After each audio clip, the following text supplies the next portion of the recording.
can see a father's love. Peter was a great kid. Peter bucked family tradition to attend Indiana University's Kelley School of Business. A sunny campus visit sealed the deal. That's how two Illini parents ended up with a Hoosier for a son. In 2021, the 22-year-old was a senior with a job lined up in Denver. He never made it. It just demolished our family.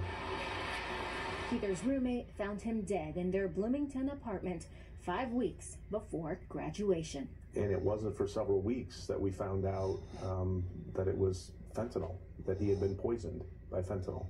Dean says a fake prescription pill killed his youngest son. This is the slide I finish on with you. He now dedicates time preparing for interviews and presentations to warn others.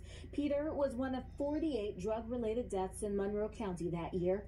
71% were due to a synthetic opioid, often fentanyl. Yes, that is his cause of death. Joni Stalcup is the Monroe County coroner. She says there was no sign Peter had ever taken fentanyl before.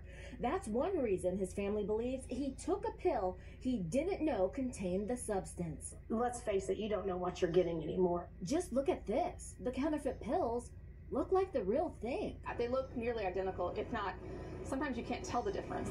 And Elizabeth Griffin with the Indiana State Police Lab is paid to know the difference. She says these M30s are supposed to contain 30 milligrams of oxycodone. The lab says there's 0 oxy inside. Instead, this is fentanyl. 3 or 4 years ago, we did not see any fake tablets at all. Basically, the tablets contained what they were marked to contain. The feds say the Mexican drug cartels are behind the surge in poison pills. Fentanyl is cheap and very addictive.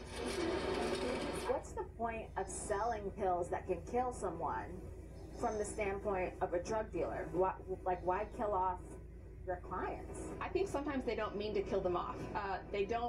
Drug dealers don't really have good quality control, so they might have added a little more fentanyl than they meant to, or if it doesn't kill you, it might give you a very intense high, which is what some of the people are looking for. Basically, they just don't care.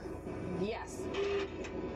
This is the instrument that forensic scientists use to identify a fake pill. But here at the Indiana State Police Lab, they only test pills connected to criminal investigations, meaning there could be hundreds, thousands, even millions of fake pills out there they just don't know about.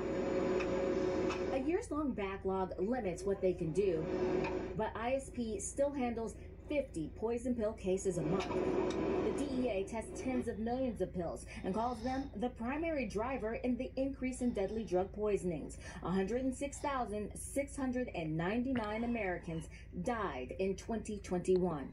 That year, 4 out of 10 fake pills had a lethal dose of fentanyl. Now, it's up to 6 out of 10, meaning 60% are deadly. Jeske thinks young people believe popping pills is relatively safe. It just doesn't have the stigma of drugs like meth and heroin. You know, Peter made a mistake, but the mistake he made and the mistake that so many of these young people are making is not a mistake that should cost them their life. The local U.S. Attorney's Office tells me last year it charged 25 people and convicted 23 in fentanyl-related cases. On WTHR.com, we have resources to help you talk about the issue with your family. Go to the Investigate section. There you can also see new technology that's now at the U.S.-Mexico border to help stop more pills from getting in.